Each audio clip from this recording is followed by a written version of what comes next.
bismillah asalaamaaleykum wa rahmatullah wa barakaatu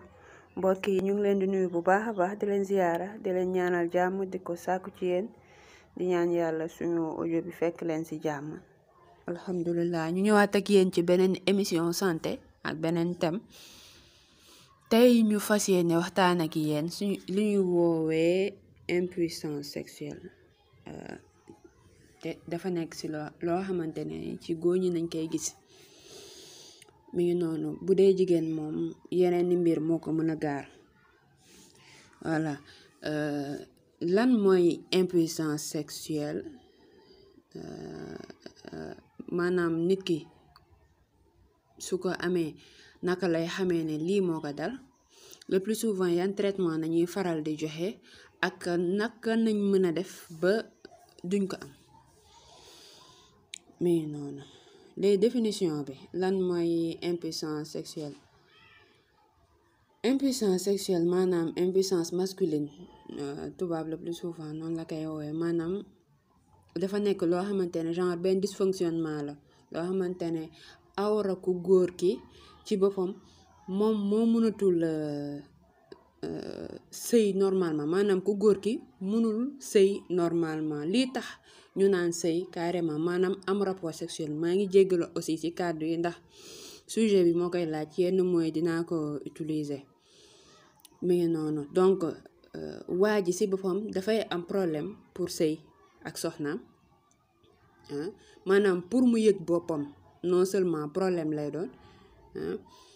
te loolu tamit mooy tax ñu naan nit ki góor la mën na nekk soit genre partiellement wala moom du ci mun dara carrément te li ci bëri ñan lay gën a dal mooy góor yi nga xamante ne nii weesu nañ 40 ans maanaam 40 ans jëm kaw ñoom lay gën a dal certes dina dal ñoo xamante ne moins de 40 ans la mais ñu muy gën a dal mooy ñi nga xamante ne 40 ans jëm kaw la loolu nag dafa nekk benn dysfonctionnement la boo xamante ne nii mën na créer ci waa ji benn lu ñuy woowee benn manque estime de soi-même maanaam moom ci boppam dafay dem ba naan man nekk moom psychologie am ci boppam lay atteindre danaan man am naa leen lu ma manqué nekkatuma góor su defulee attention fekkee amul soxna su ko comprendre ci boppam seen nekkin ci boppam dafay dem ba metti dafay laaj ci boppam intimité couple bi te vraiment yenn problème yu bari mën na ko créer su fekkente ne compréhension amu ci donc dafay indi carrément stress ku góor gi dafay gën a yokk maanaam su xalaatee ne dafa war a sëy ak soxnaam wala mu bëgg sëy ak moom stress sax moo koy dikkal parce que su xamee ne loolu du mujj fenn mi ngi noonu te stress boobu aussi day gën a yokk problème bi léegi cause yi lan la cause yi mën nañ ne cause yu bari la waaye li ci gën a fës mooy ne lu ñuy wax awra ku góor ki ci boppam muy awra en général muy ku góor ak ku jigéen dafa bari ay lu ñuy wax ay vaisseaux sanguins yoo xamante ne nii maanaam lii di alimenter deret fu muy jaar ci boppam dafa bari ay vaisseaux sanguins donc foofu deret bi lu mu fay aw dafay bari mais noonu léegi bu fekkente ne circulation deret bi foofu dafa wàññeeku dilatation vaisseaux yooyu maanaam lu ñuy yaatoo ko delluwaat seen place ci boppam muscle yooyu bu fekkente ne vaisseaux yooyu ci boppam ñoo am problème loolu bokk na ci cause yi tax aussi awra bi du fonctionner normalement mais noonu donc le plus souvent awra bu fekkee dafa am problème vascularisation maanaam deret bi jaaratu fa normalement rek dysfonctionnement érectile dafay am ndax foofu deret bu bari dafay ñëw mais noonu mais tamit am na yeneen feebar yoo xamante ne te loolu sax moo gën a fréquent fii Sénégal yoo xamante ne mooy gën a tax ku góor ki am problème érectile maanaam am problème pour sëy mi ngi noonu bokk na ci diabète jabet moom lu jara moytu la ndax fu ne lay laal lu ne muy ci góor muy ci ku jigéen dafa bëri ay conséquences yu mu mën a indi am na lu ñuy woowe maladie neurologique maanaam feebar yoo xamante ne ni soit ci problème mu neer yi la nekk wala mooy comme ça li ma waxoon ci vaisseau yi nga xamante ne mooy alimenter awra ku góor ki wala ci boppam mu amoon lu ñuy wax problème prostate le plus souvent mag ñi nga xamante ne dañu am problème prostate à un certain âge suñ ko opéré le plus souvent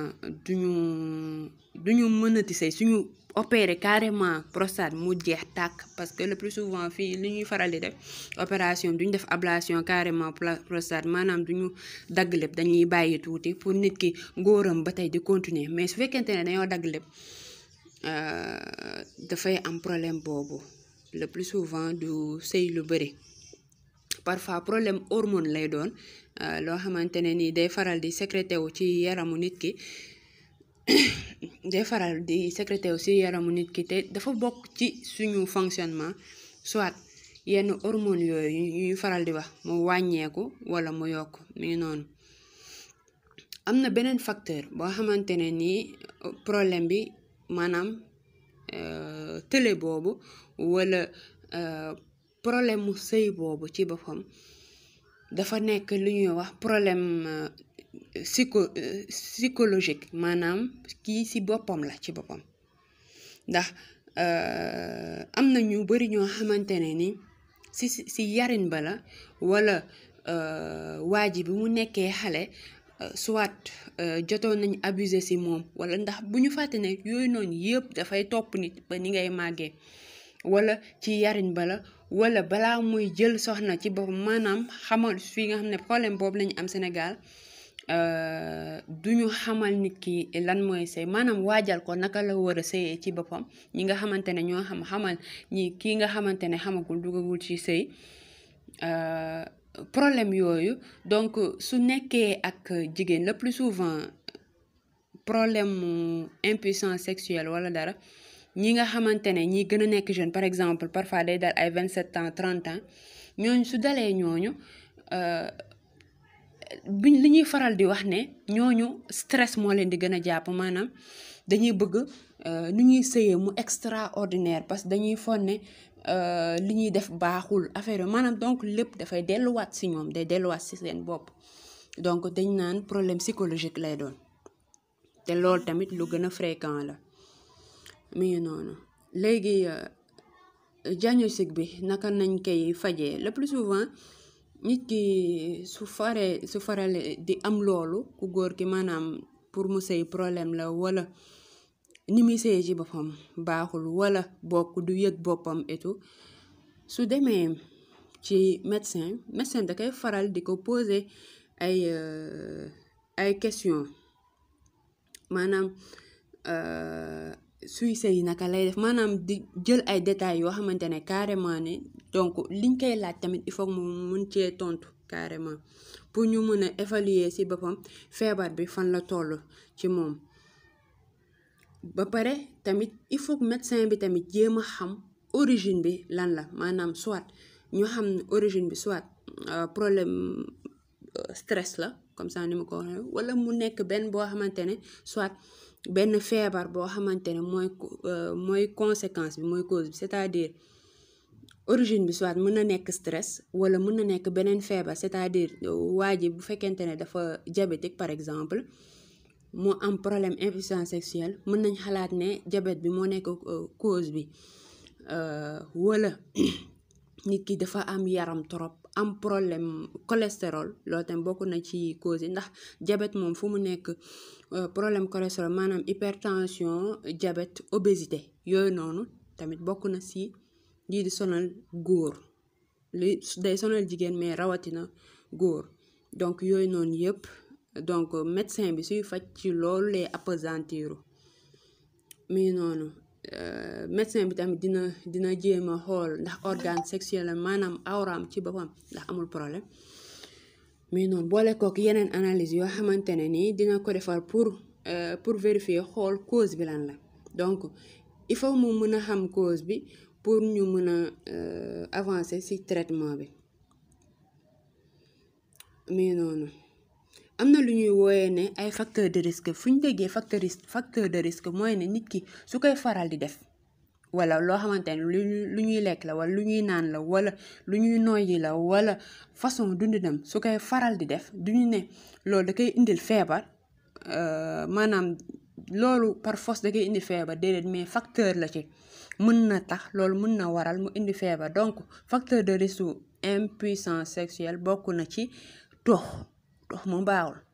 donc cigarette bokk na ci diabète comme sànq ni ma ko waxee suukar bu bari bi mu ngi noonu hypertension artérielle bi obésité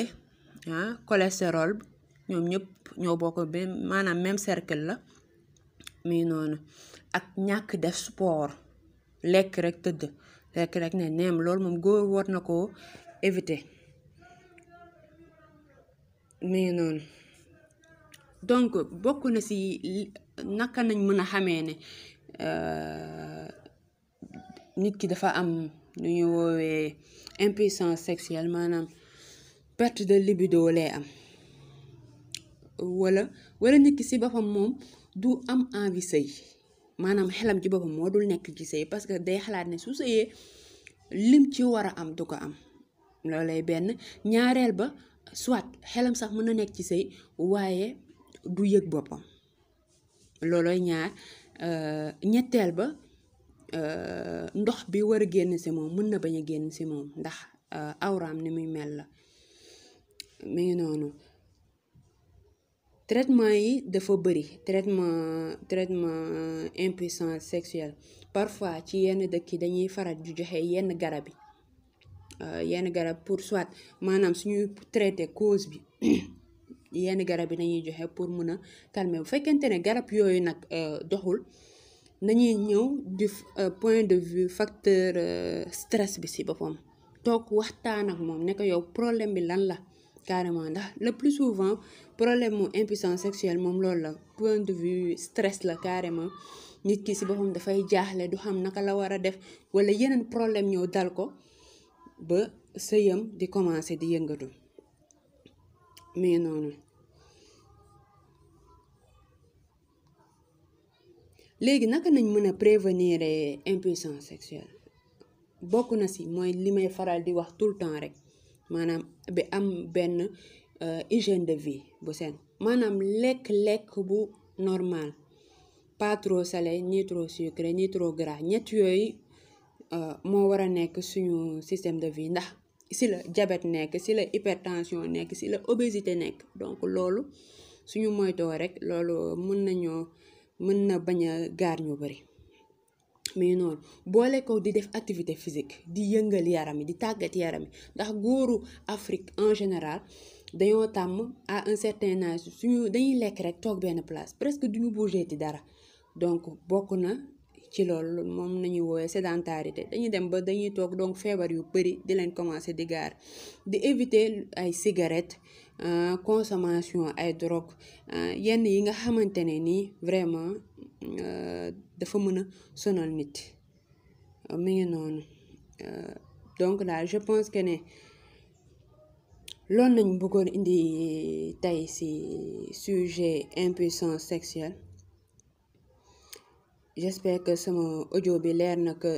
dinañ ci mën a jëriñu bu baax a baax ñuy xaar seeni question incha allah ak seeni intervention kay salaamaaleykum wa rahmatullah